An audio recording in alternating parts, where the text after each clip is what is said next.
Our next presenter is Brendan Taylor. He's the Manager of Student Support for TAFE Queensland.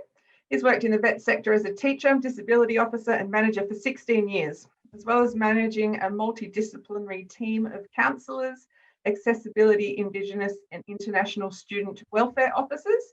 He also leads the organisational mental health and wellbeing strategy. And he is here today to present the Vet Disability Practitioner, Then, Now, and What the Future Holds. Thank you very much, Brendan. Good afternoon, everybody, and hopefully you can hear me nice and clearly. I've adjusted my mic, I've adjusted my camera, and I've wiped up the glass of water that I've just spilt all over my desk. So this is 2020. Hopefully you can hear me. Yes, thank you, Brendan. We can hear you perfectly. Excellent. Well, first of all, let me acknowledge the traditional owners of the land where I am today, here in Brisbane, the Turrbal and the Yugara, and pay my respects to their elders, past, present, and emerging. Well, we're going to cover a number of things today. We've got quite a bit of time, and I've got lots to cover. So, very, very briefly, I'm with TAFE Queensland in the Brisbane region. We are Queensland's oldest training provider, 135 years in Brisbane. We offer everything from certificate to bachelor degree programs, and we quite literally have students on land, sea and air, all over Queensland, off the coast, aviation programs and everything else that you would expect to see in a TAFE environment. I did put in my brief for the conference that we will start with a slightly light-hearted look at where the disability practitioner role has come from. I did ask for some catering. This is a BYO session. Please make the very most of whatever catering and hospitality you have to hand. I'm going to put a disclaimer in because I will make some generalizations. I'm going to make some observations and I'll give a little bit of opinion as we go. And obviously, I don't know the dynamics of every role, of every practitioner and workplace, but there's absolutely some common ground. And it really doesn't matter how long you have been in the sector, how long you've been in the role, this will all apply. So, so let's get into it. I'm going to take you back to the 1980s. A number of us were there.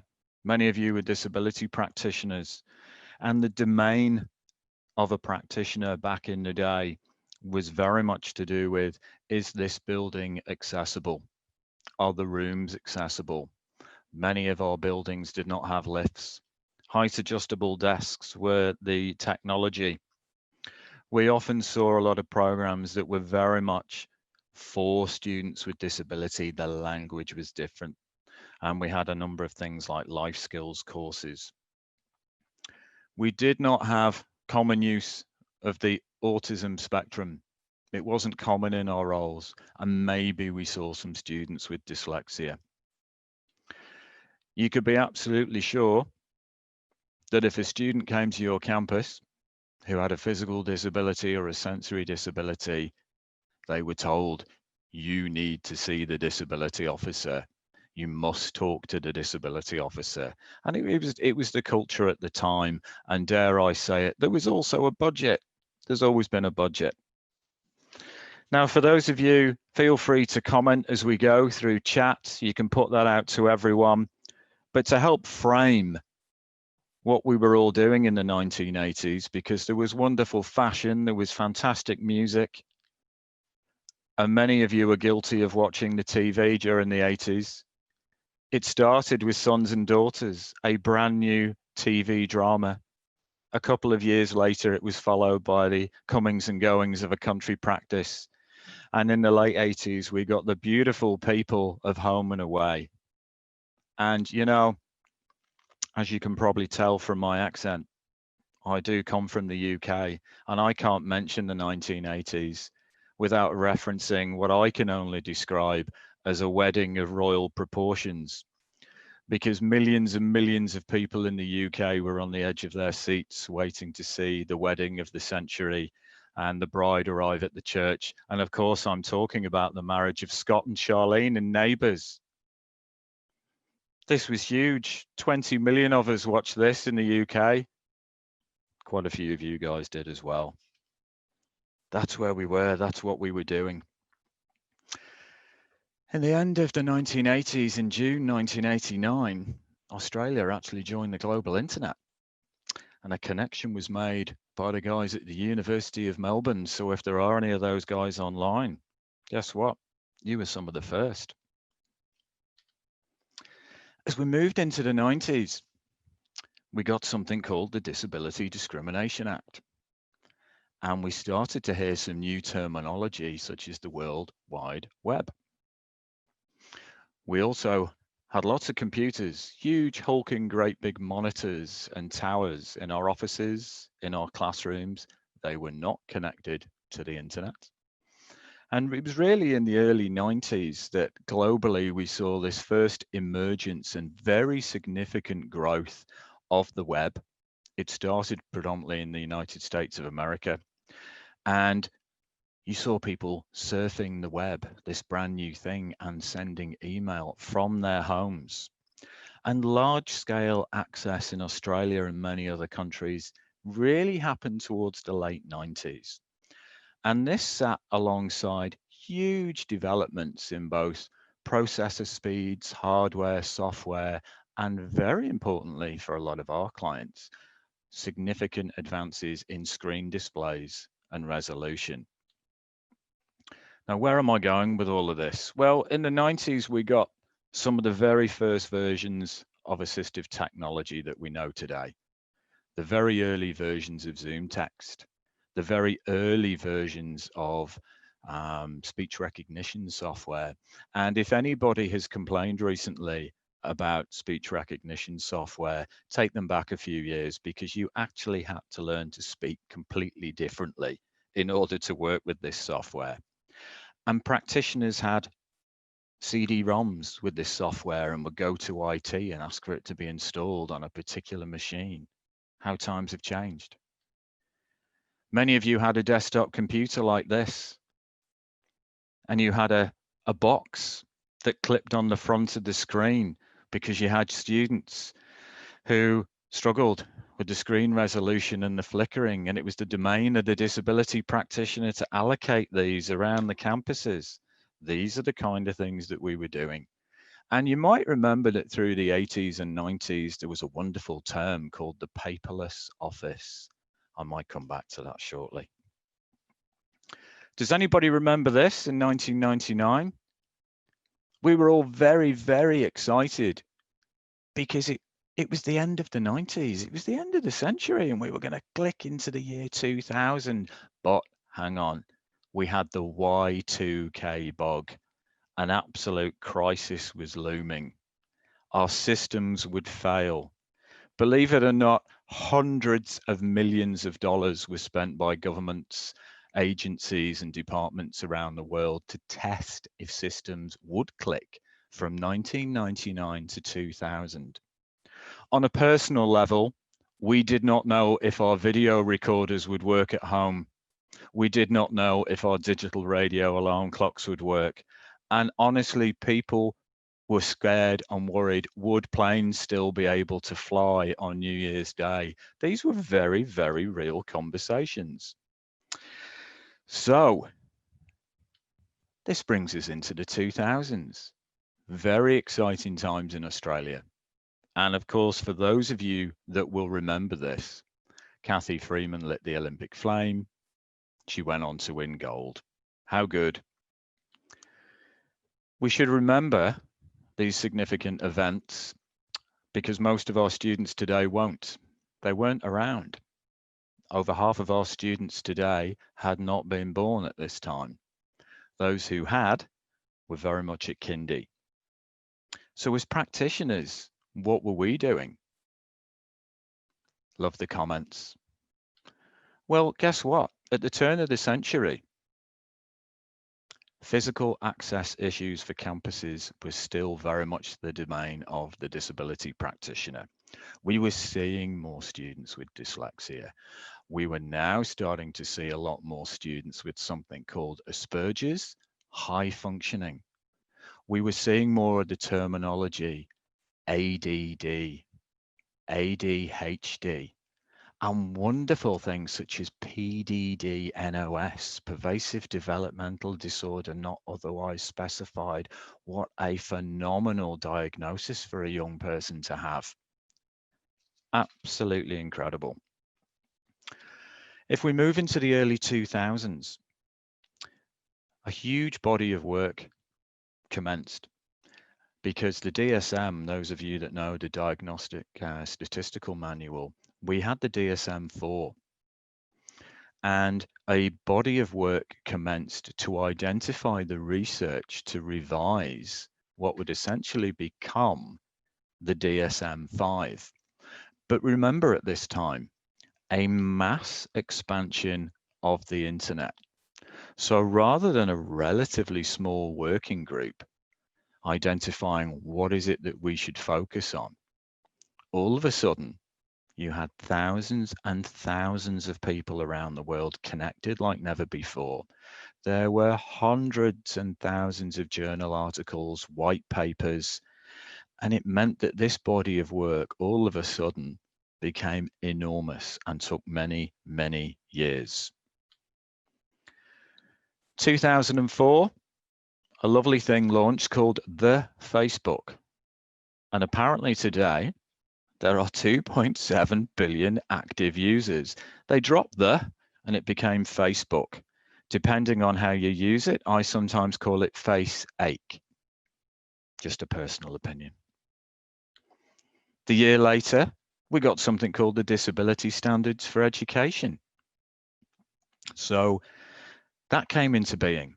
Big step forward for ourselves as practitioners and our organizations. It happened at the same time that YouTube launched. And from 2000, it took till 2007 for the DSM task force to actually agree on what the agenda would be for the work to revise the DSM-4. Wow. So what does all this mean for us guys? Well, a lot's changed. And if you ask people about technology, would you be surprised if somebody said to you that the iPhone was released in Australia in 2008? If you ask your friends and family over the holidays, over dinner, when was the iPhone released in Australia, most people will tell you mid to late 90s. And it's actually a decade too early. Now, this technology has been in our hands, and every single one of you today has an iPhone or another brand of phone next to you. We think it's been around a lot longer because it's absolutely ingrained in what we do. So what happened following the iPhone and the other brands? Well, guess what? The iPad came out in 2010. It did not have a camera. We got new language called apps. Instagram launched. And then by 2013, the DSM-5 launched or was released. Now that, of course, was very significant for ourselves, for our students, and for future students who were to be diagnosed, because we lost a lot of the terms under the DSM-4, Asperger's high functioning, Rett's, the PDD, and others. They were replaced with the one overarching autism. Very significant change. As practitioners and our environments, and these things happened slightly different timeframes across the different states in Australia, but for many of us, massive, massive changes to vet sector funding. And in a very short period of time, we went from just a few vet sector providers and training organizations to quite literally hundreds and hundreds. And imagine being a student with all of these different organizations, all of these different course offerings and options. And then vet students could access student loans. Another game changer. And we really did not know how that would change the landscape. I remember very clearly in the lead up to the launch of what then was vet student loans, a lot of concern from staff and ourselves about whether this would put students off. I can tell you here in TAFE Queensland, it did quite the opposite. We saw an absolute increase in enrolments because students could enroll in courses and, of course, delay and put off their fees to a future time. One of my observations, though, in all of these changes, is there was significant change and review of the delivery of many programs. And I remember very clearly talking to a number of teachers in our diploma space who previously would have anything around 22 to 24 hours a week contact time with their students in a typical diploma. And all of a sudden that reduced dramatically down to about 12 or 14 hours a week. So by about a third, if not a little more, a third less every week, face-to-face contact time with your students. And of course, what does that actually mean for those who really do need, want, and require that face-to-face delivery? And of course, there was a budget. Always been a budget, always will be a budget. Has anybody ever had this conversation with IT? Hello, my inbox is full. Can you increase the size of my mailbox? Certainly I have many times. So what then was happening continually? Thank you, Meredith. What was then happening for the practitioner? Well, we were absolutely seeing increasing numbers of students with autism and a range of specific learning difficulties. It was certainly my observation in more recent years that we've seen an increasing number of students with diagnosis, but conversely, an increasing number of students disclosing support needs without diagnosis. Very much like the tertiary sector across Australia and in many other countries, a very worrying, significant growth year on year of mental ill health conditions. And I would certainly say a significant increase in the presenting complexity and coexisting, and I put the term concerns because it wasn't just disability. Some yes, but for others, personal welfare concerns. So lots of increases. And I guess really where that takes me is to, well, where are we now? Where have we got to? So it seems to be the general consensus in the practitioners that I speak to, both in Brisbane, across the state, and in various different networks nationally. It seems to be the case that the time spent with our students versus the time spent on administration related to that student, it's out of whack, it's out of balance. And maybe you feel otherwise, but that does seem to be a common theme. Many practitioners will tell us that they have more appointments, more inquiries, more email than ever before. So it makes sense, you know, is this sustainable? It's a sensible question to be asking.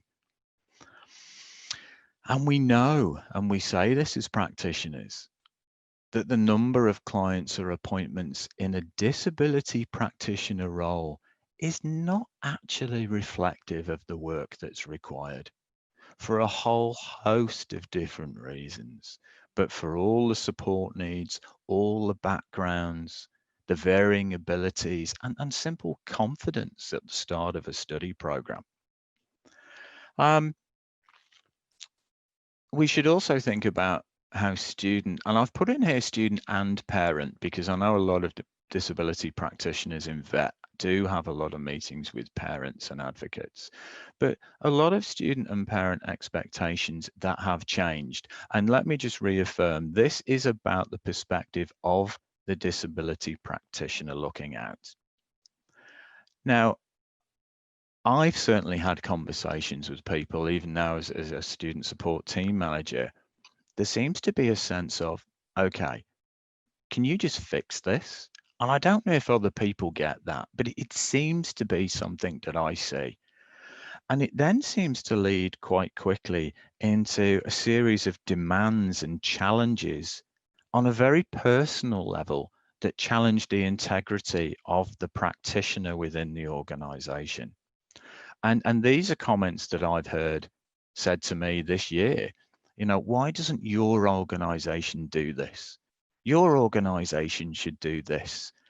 And I'm being asked maybe to provide something that's never been within the scope of the remit of our organization. Maybe some of you have heard that, well, we've paid for this course, so why hasn't he passed? And you just want to say, can we just take a couple of steps back here and look at what we've actually provided? But there seems to be, and it's not unique to tertiary education. I think it's a societal and it's a cultural change. Fix this. I say this, but let me, of course, acknowledge the very personal challenge for many, many parents. And, I'm a parent with very young children, but we absolutely know that the challenges for parents have often been years and years of meetings and battles. And for those of you who saw that little video early, and that mother talking about her son, did she say 10 or 15 years of conversations before she got support? That's incredible. It's not a term I like, but we also acknowledge at the other end of the scale, the helicopter parents. And as a practitioner, you may have a young person in your office or who's come to see you, and you can see you want to have a conversation with them, but they can't get a word in because that parent is probably trying to protect them. But of course, we're trying to help them transition and take those first steps. Yeah, there's been some challenges and they will continue. I'll make one other observation, and then I will ask you to take part in a very brief activity. The DDA is nearly 30 years old. It predates every piece of technology that we have today. It predates every single vet policy, procedure, framework. 80% or more of our students in the vet sector were born well after the DDA came into being. It is the overarching legislation, despite much more recent state-based legislation. And it's not a criticism, but it is an observation. It is nearly 30 years old. Well, I'm getting a few comments and questions, so I think this might be hitting home. What do we know? What do you actually know? Well, look, technology has changed. It's changed how we all communicate, how we all interact and behave, whether we like it or not, it has.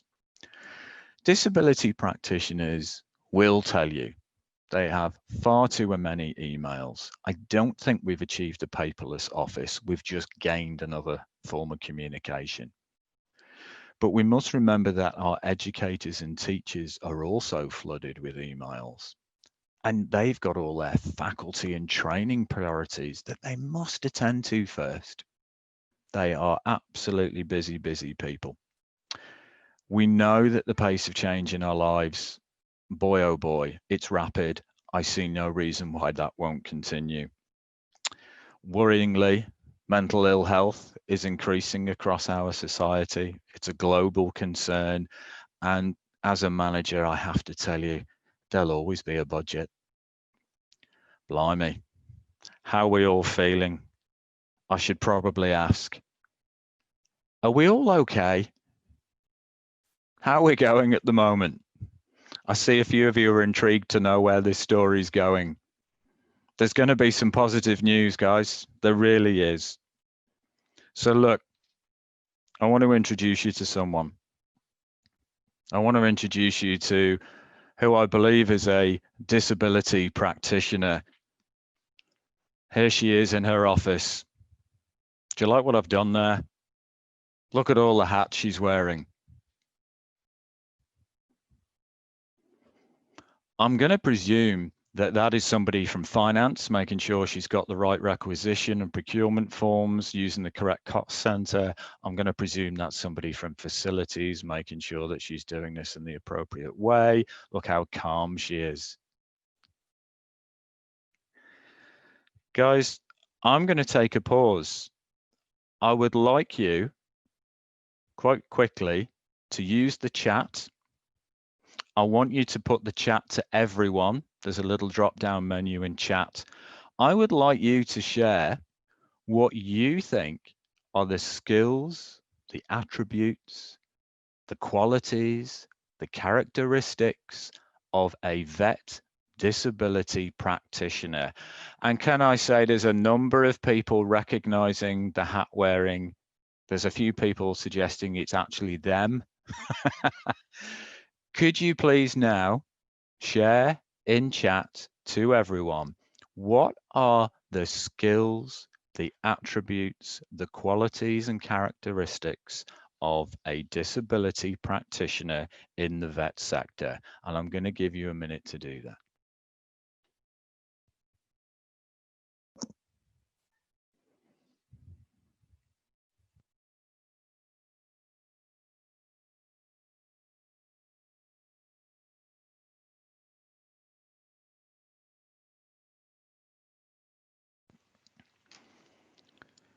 They're coming in thick and fast. Keep going, guys. What I'm seeing here is resilience, agility, dedication, empathy, staying centered, respect, good listener, flexible, informed, person first, problem solver, critical thinker, advocate, communication. Many of these are repeated. Teamwork, respect, interpersonal skills, coordination skills, liaison, time management, good listener, a sense of humor.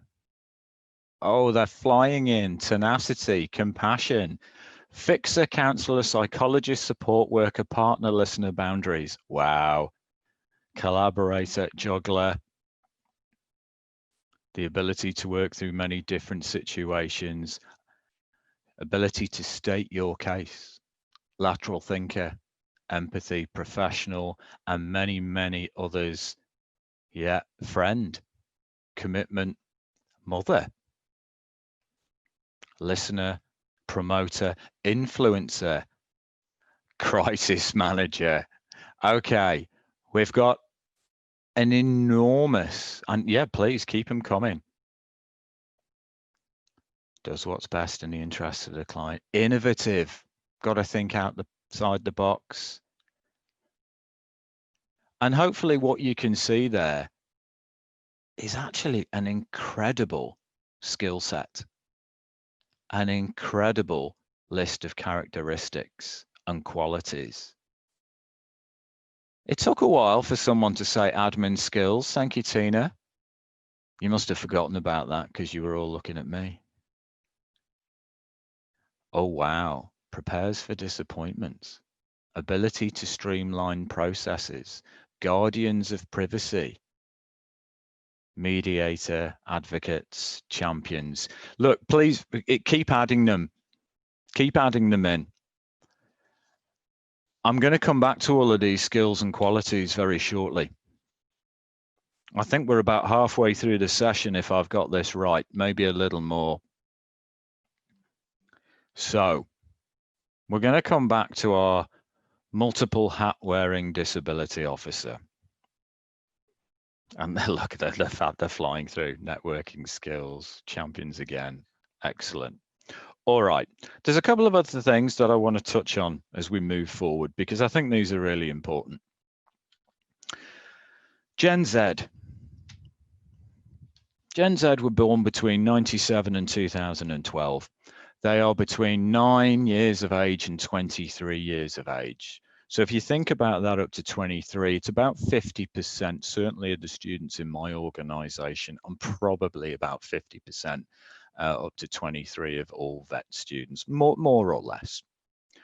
And, you know, regardless of what technology we have, what the environment is, what the landscape looks like, every single student, disability or not, has to be able to learn to drive and navigate in a vet course. And I often say they are on their L plates. And when we get really busy and people are running around, I will say they're on their L plates. They need a bit more guidance. And, think about all the terminology, because our sector is a shocker for acronyms and terminology. Learning management systems, USIs. What is a unit? What is a course? What is a program? It is incredibly confusing.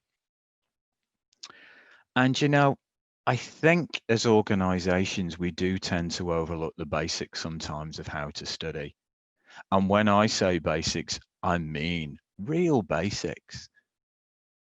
Do people know how to create a weekly study schedule and why? Does anyone suggest to someone, print out your assessment due dates? And if a unit guide is what you use and it's what it's called in your organization, does anybody really explain what is a unit guide and why it's important to you, why you need to know this? And I often say to people, don't ask somebody do you know what to do? Because invariably the answer will be yes when they don't know what to do. You've got to ask people, show me how you're going to do this. Talk me through how you're going to do this, because then you really find out whether somebody knows or not. And look, there's a few images that I like to use. So I'll share these with you. Look, as training providers, I do think we overlook some of the basics, but you could suggest that this image is often how a lot of our students feel when they come into a brand new environment, when they transition into vet, or maybe they've been somewhere else and are coming back to retrain. It is a little scary. It is a little bit of an anxious time. And we must remember that that applies to all students. But our students with disability have, of course, got all our own personal challenges, in addition to the normal range of emotions and anxieties and concerns. And we must remember that we've had far more experience in our systems and our terminology than they ever have. And it's a good question that came up recently. In a time of mass exodus from our campuses to an online or a virtual environment, have we really equipped people with the digital skills? Very, very interesting. So look, imagine if we all had to learn to drive by simply reading the car manual or watching a TikTok video. What would happen on the roads? Some people would be okay. Some people would get by. Imagine the anxiety. Imagine how people would go. So we've got to prepare people. We've got to help them check and understand, are they prepared for the journey that they're going to do? Do they know what to expect along the way? Do they know how to navigate? And you know what? When they get lost, they take a wrong turn, because they will. Have we equipped them to get back on the right road? I'm not convinced that we do that well enough. So it's a good little reminder if you want to use that with any of your colleagues and your staff training, and I'll touch on that. I'm going to move on. I am not a techie. I am not going to be the person with the very latest technology.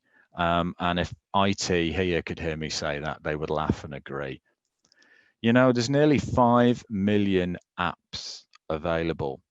And can I tell you that I would suggest that 99.9% of them are absolute rubbish and are of no use whatsoever. And the reason I mention this is I often see flyers and handouts and people sending out great big lists. These are all the apps that you could use and support you. It's like, really? Are we expecting people to go through this great big long list and investigate all of these apps for themselves? And we should remind ourselves that we use a lot of the technology in a very passive way. instantly forgettable content. So to use an app then in a device that we use in such a short-term momentary way, are we then expecting somebody to use the same technology in a much deeper manner? It would require such a change of gear and thinking. However, saying that, if you have a student that gives you great feedback about an app, that talks about it at length and raves about it, that's the one you should be promoting, because your students have used it and it works. And it's far better to promote those 1 or 2 apps and why than the lists and the handouts of here's a dozen apps that might help. So there you go. I wanted to say my piece about apps. So we have one eye on the future. What is it that we can influence? What can you influence? And I am very big on this. We should use positive language and emotions to set the scene. And that's really important from day one, with students, with colleagues, with parents. And positive language and emotion actually can be very useful for reframing other people's expectations, particularly if they come to you with that fix this outlook. The positive language really is about changing the position of who owns an activity. And remember that transition into VET is quite simply about taking ownership, not all at once, that's not realistic, but it is part of the normal transition. And positive language actually sets out the situation, and it helps people understand what it is that they're taking on and that they'll be okay. I've also learned, I think, over the years that we should, and it is okay to constructively challenge people. After all, we are campuses and training facilities of learning. So particularly for me, if I see a situation for whatever reason where somebody has repeatedly failed, not progressed, what are we going to do differently here? And by that, I mean, what are you going to do differently? And here's some suggestions, but challenge people constructively. What are you going to do differently?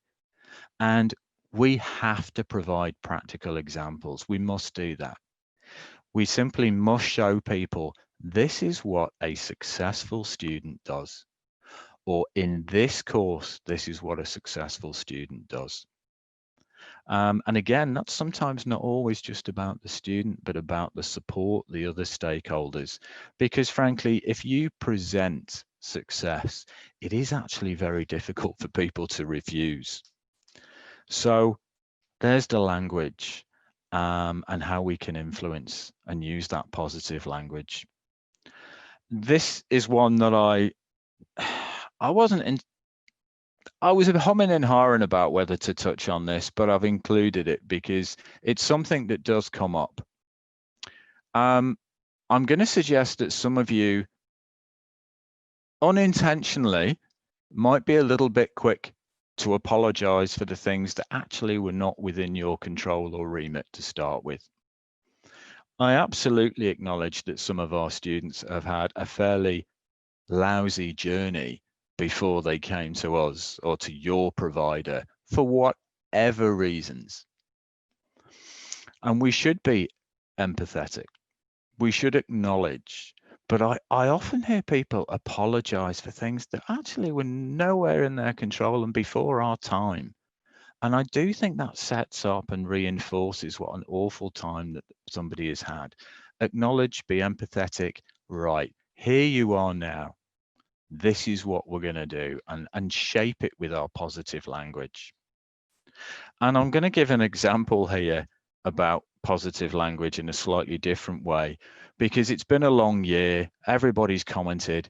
Very shortly, we will hit our peak enrollment period for many of us. And you know what? I hear a number of these kind of comments. Well, we've had to wait a week for an appointment. And somebody might say, oh, I'm really sorry about that. Do you know what I say? Do you know what? That's really good at the start of semester. You've got to get your tone right. But actually, that's really good at the start of semester because we've got hundreds of students enrolling, and this is a really in-demand service. So it's great that you're here, but actually that's perfectly normal.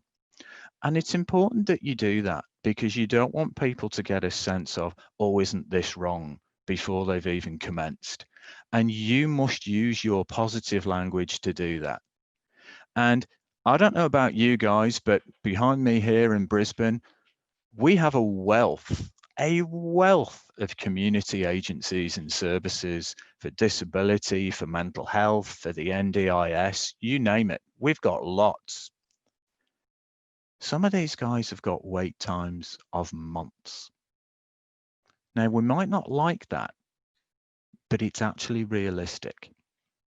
So where somebody comes through my door or into the customer service center and, is with that very negative space, I want to turn that around very quickly and say, actually, no, we're providing a really good service here. And when we get to you, you're going to get that really good service. I think that's very important. And it's a key part of communication. Thank you, Emma, for your comments. In terms of communication, of course, the disability practitioner, and many of you have put the communication skills in the skill set. Let's have a look at something else. If you don't have good relationships with your teachers and your educators, this is what they look like when they see you on campus. This is what they look like when they get an email from you if you do not have a good relationship with them. Because effective communication is based on relationships. And remember all of those program and course and teaching and faculty requirements and pressures that our educators and teachers experience. So communication that results in a positive action and outcome is absolutely based on relationships. And in this age of email, can we just be really clear that sending an email is not an action? It just isn't. If you want a positive action from an email, the person needs to have read it, understand it. They have to feel it's important in their context. They have to see the value in it. And only then are they going to be motivated to a positive response.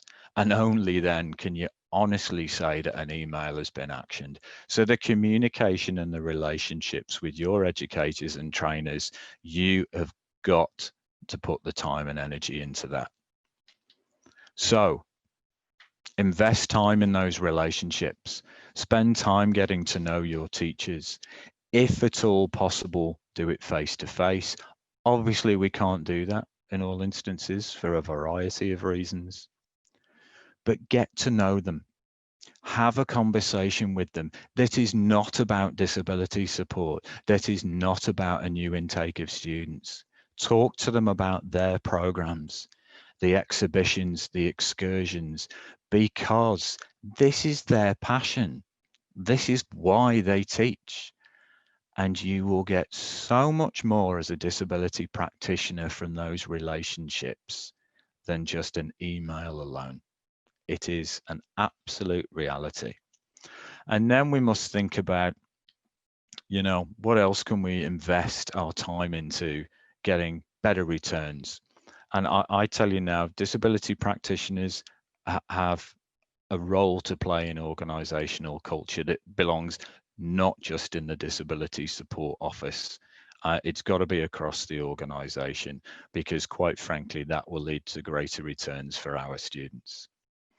A number of my guys in Brisbane have previously delivered staff training for educators, and we know they're always busy, but case studies, real situations, let them talk them through, let them actually resolve them, because by doing that, you demonstrate how easy it is. And if you can actually get teachers and educators from different vocational areas together, it's great because they learn from each other. And if you've ever been a teacher or a trainer, and it's many years since I've been teaching, you don't get to see other people's teaching. It's quite an isolated role in many ways. So look, there's an opportunity there to really influence through staff PD opportunities.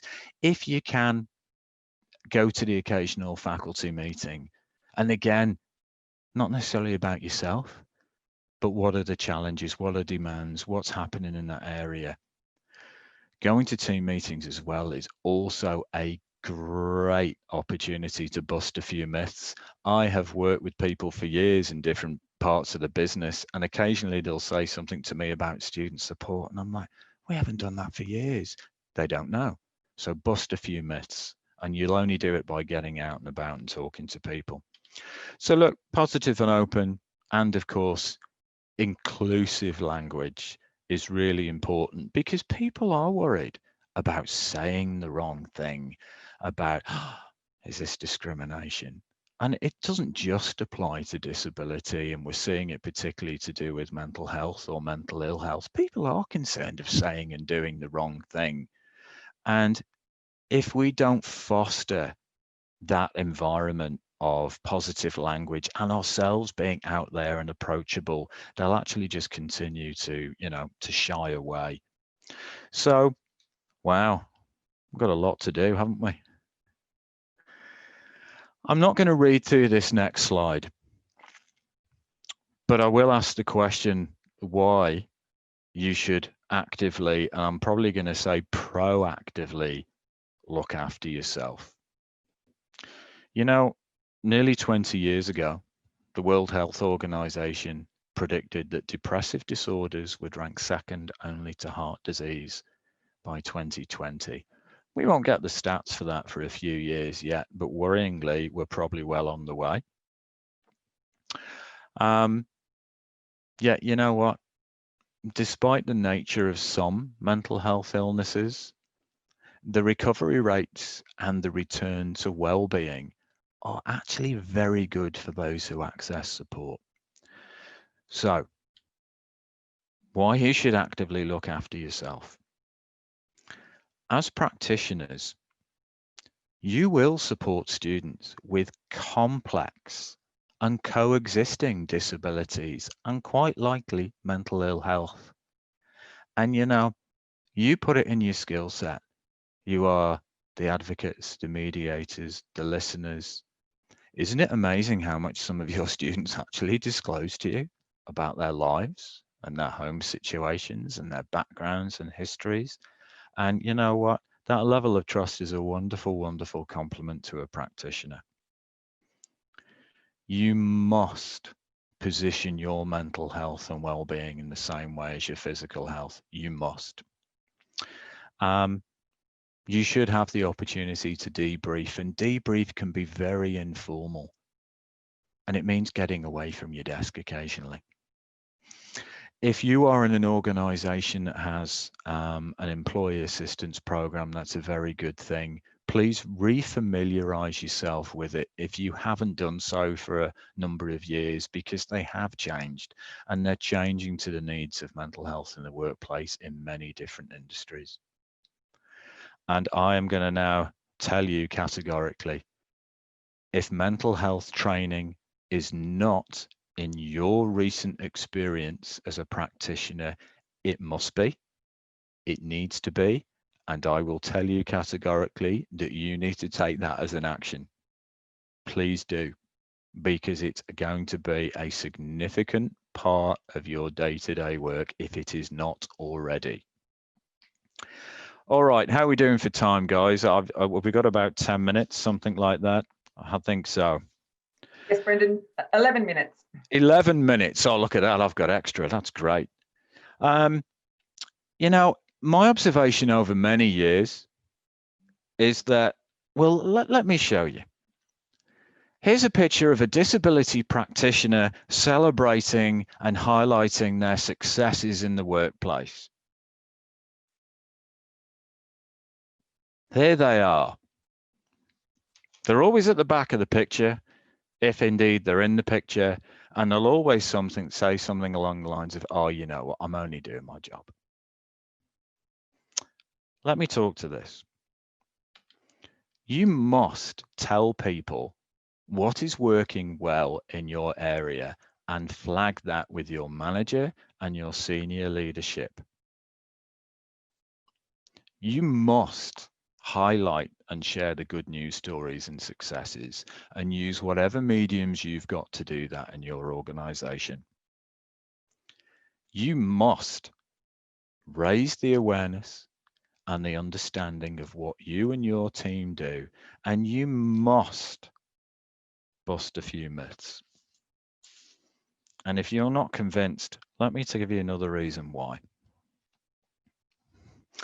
Every single team, faculty, business unit, cost code center in your organization, every single one wants more resources and is always asking for more resourcing. You need to give the decision makers in your organization the reasons and the opportunities, quite frankly, about what you do, the value add, the retention, and you need to flag that with them all year round. You cannot wait for budget time or times of financial instability to flag your service, because quite frankly, it will be lost in the mix. You need to reposition how your team is seen, and you can do that. We've done it here in our organization, and it took time, but it's not a guarantee, but it changes the position of how you're seen. Because let's face it, if people have never heard of you and don't really know what you do, how do you think they're going to view it at critical times of decision making? So I want you to change. I want you to move away from the person hiding at the back of the picture, and I need you to be a bit more like this. Okay? This is what I need you to look like. This is what you need to be now and again. And I think it's fair to say that we don't all feel particularly comfortable with that. It's not a strong skill across the board of disability practitioners, but flag the successes. Use your internet, use your intranet, I should say. It's really important that you do that, because that way people understand what you are, what you do, and the value that you bring. Look, guys, I'm going to get towards wrapping this up, but I often think of our semesters and our terms, and you might see it differently. I don't know, but I feel we're a bit like an airport terminal. We always just have this continuous stream of people coming through the door. Some of them know where they're going, some of them don't. Some of them aren't prepared, some of them are. We're like the airline stewards and the traffic controllers. We help people check in. You know that some people are anxious about the journey. You know that some people are going to get travel sick. They may have some turbulence, which is out of our control, but you know what? We help them through it. And we support them until they frankly are as independent as they can be, and they've got to travel a little on their own. Now, here's another slide that I hummed and hawed over. Do I put this in? Let me show you this. At some point or other, we all say I'm too busy, or I don't have the time. We all say that at some point. All roles have changed in every single human service that I can think of. All of them. Industries have all changed. It's not just the vet sector. There is more demand, there is more pressure. Do more with less, or do more with what you've got. So it's important that you recognize that it is the nature of many, many roles and industries. And, I have to say, and I think it was Dr. Thomas Tobin, I think, in the opening keynote speech. Yes, it was Dr. Tobin, who talked about review some of those processes and get rid of some of those repetitive things if you can. Do it in a better way. But we absolutely acknowledge that It's a personal challenge in these roles because we're so invested in our students. We're so invested in the services. It's in the DNA of a disability practitioner. But if you are the I'm too busy or I don't have the time all the time, you might need to take that as a little flag or a signal that something needs to shift. And that shift is likely going to require you. So it makes perfect sense that we review some of our processes and the way that we do things. It's really important, and it's a challenge. It's a challenge between, are we striving for first class? Are we striving for economy? What is it? Tough one. I was going to talk to you a little bit about some of the challenges for practitioners, and you know what? We don't need to do that, I don't think. But look, we're not all the same. We have very different experiences and backgrounds and a lot of similarities. But please take part in your networks, the informal and the formal, because quite frankly, every disability practitioner at some point will lead the way for another practitioner. Nothing rarely has ever never been counted before. So use those opportunities. And speaking of opportunities, my observation is that a lot of you guys often dismiss opportunities to progress, career-wise or otherwise. You say things like, I don't have the skills. Can you just look at the chat and see all the different skills that you've listed? Because my word, if they were on a resume, you'd be shortlisted for pretty much every job. You're such good people that you say things when an opportunity comes along like, oh, but who'll do my job? And that's wonderfully caring of you, but don't dismiss an opportunity for yourself. I've been on numerous interview panels for lots of roles across my organization. And can I tell you, if I was presented with a skill set that you guys have listed, wow, I'd want to interview that person. I really would. The role doesn't currently define you. We look for the will before the skill. I wanted to talk a little bit about passion and rediscovering your passion. How long have I got, guys? 2 minutes, Brendan. Well, I'll tell you what we're going to do. It's really important that you find the passion in your day-to-day role, something that satisfies you on a personal level, because our lives are busier than ever in all industries. But can I tell you, according to Google, there are 7.8 billion people on our planet, and there is not one single documented case of a person who has looked back on their career or their working life and said the words, oh, I wish I'd sent more emails. It's never happened. When you look back on your career and your working life, you'll rue the missed opportunities and moments not taken.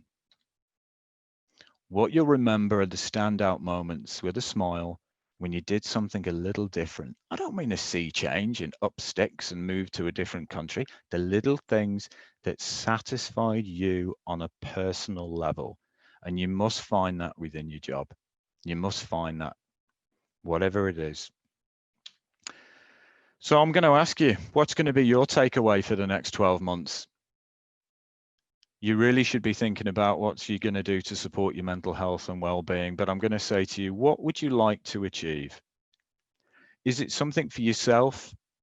Is it a process, a small thing that actually could make a big difference because you've got to invest the time?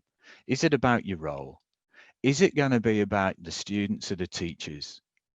And you know what? Take a few minutes out from your desk as a practitioner. Go and sit in the shade somewhere, or go and find a nice quiet corner of the library, or do it one evening at home and write it down. You know, use the, what is it? Specific, measurable, achievable, write it down. And if you really want to commit yourself, email it to me, because I'll give you a call and drop you an email and ask you how you're going and how it's progressing. And it might not have even started, but hey, if you commit yourself, it's amazing what you can achieve, isn't it? Guys, I'm going to stop there. I very much appreciate your time at this conference. Please ensure you have a takeaway. And as disability practitioners, you've got to include yourself to help everybody else. I'll happily take any questions if we can.